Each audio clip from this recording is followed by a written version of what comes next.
বন্দে মাতরম রচনার সার্ধ শতবর্ষ উপলক্ষে বিশেষ আলোচনা শুরু হয়েছে সংসদে। সোমবার লোকসভায় এ বিষয়ে আলোচনা করেন প্রধানমন্ত্রী নরেন্দ্র মোদী।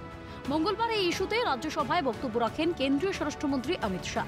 এর আগে সোমবার প্রশ্ন উঠেছিল, পশ্চিমবঙ্গের বিধানসভা নির্বাচন আসন্ন বলে কি সংসদে উত্থাপিত হল বন্দে মাতরম ইস্যু। মঙ্গলবার সেই প্রশ্নের জবাব দিলেন কেন্দ্রীয় স্বরাষ্ট্রমন্ত্রী। তার কথায় সোমবার কয়েকজন সাংসদ প্রশ্ন তুলেছিলেন, বন্দে মাতরম নিয়ে এখন কেন আলোচনার প্রয়োজন পড়ল। বন্দে মাতরম নিয়ে আলোচনার প্রয়োজন স্বাধীনতার সময়ও ছিল, এখনো আছে, আগামী দিনেও থাকবে। कल कुछ सदन सदस्यों ने लोकसभा में प्रश्न उठाया था कि आज वंदे मातरम पर चर्चा की जरूरत क्या है। महोदय, वंदे मातरम पर चर्चा की जरूरत, वंदे मातरम के प्रति समर्पण की जरूरत वंदे मातरम बना तब भी थी, आजादी के आंदोलन के वक्त भी थी, आज भी है, और जब 2047 में महान भारत की रचना होगी तब भी रहे। दिखता है कि बंगाल में चुनाव आने वाला है, इसलिए वंदे मातरम की चर्चा हो रही है।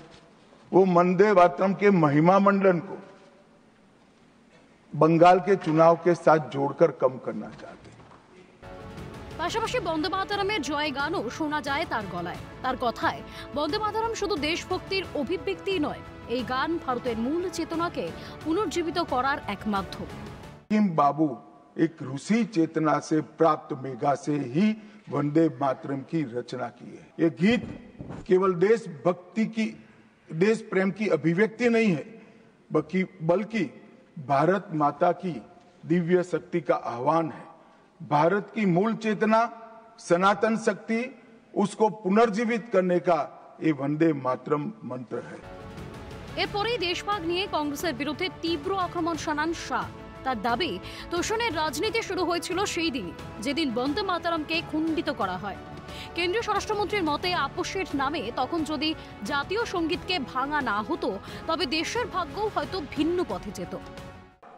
जवाहरलाल नेहरू जी ने वंदे मातरम के 2 टुकड़े कर उसको 2 अंतरों तक सीमित करने का काम।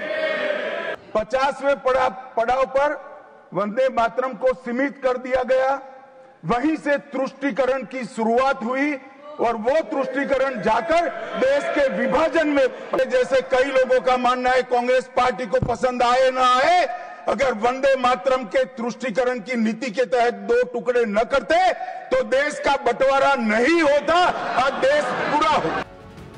এখানে না থেমে বিরোধী সাংসদদের বিক্ষোভের মধ্যেই কেন্দ্রীয় স্বরাষ্ট্রমন্ত্রী বলেন, বন্দে মাতরমের 100 বছর পূর্তিতে কোনো উদযাপন হয়নি, কারণ যারা বন্দে মাতরম বলতো তাদের জেলে পাঠিয়েছিলেন ইন্দিরা গান্ধী। सबको था कि 100 साल मनाए जाएंगे, 100 साल मनाए जाएंगे, मगर 100 साल हुआ तब वंदे मातरम का महिमा मंडन का सवाल ही नहीं था, क्योंकि वंदे मातरम बोलने वाले जो सारे लोग थे उनको इंदिरा जी ने जेल में बंद कर दिया। इस देश में आपातकाल लगाया गया। विपक्ष के लाखों लोगों को, लाखों समाज सेवियों को, स्वयंसेवी संगठन के लोगों को जेल में भर दिया गया। कोई कारण के बगैर अखबारों पर ताले लगा दिए गए। তার দাবি, সাংস্কৃতিক রাষ্ট্রবাদের যে স্বপ্ন বঙ্কিমচন্দ্র দেখেছিলেন তা সত্যি হয়েছে। बंकिम बाबू के वो शब्द सच हुए हैं। भले देर से ही सही, ये पूरा राष्ट्र आज सांस्कृतिक राष्ट्रवाद की परिकल्पना को स्वीकार कर आगे बढ़ रहा है। और मान्यवर, हम सब जो भारत माता की संतानें हैं वो मानते हैं कि ये देश कोई जमीन का टुकड़ा नहीं है, वो उसको हम माँ के रूप में देखते हैं और उसका भक्ति गान भी करते हैं, और वो भक्ति गान की अभिव्यक्ति ही वंदे मातरम है। কেন্দ্রীয় স্বরাষ্ট্রমন্ত্রী তার বক্তব্যের মাধ্যমে দেশভাগ এবং জরুরি অবস্থার জন্য কংগ্রেসের বিরুদ্ধে তীব্র আক্রমণ শানালেন। সেই সঙ্গে বন্দে মাতরমের সার্ধ শতবর্ষ উদযাপনের সঙ্গে নির্বাচনের যে কোনো সম্পর্ক নেই, সে কথাও স্পষ্ট করেছেন অমিত শাহ। ক্যালকাটা নিউজ।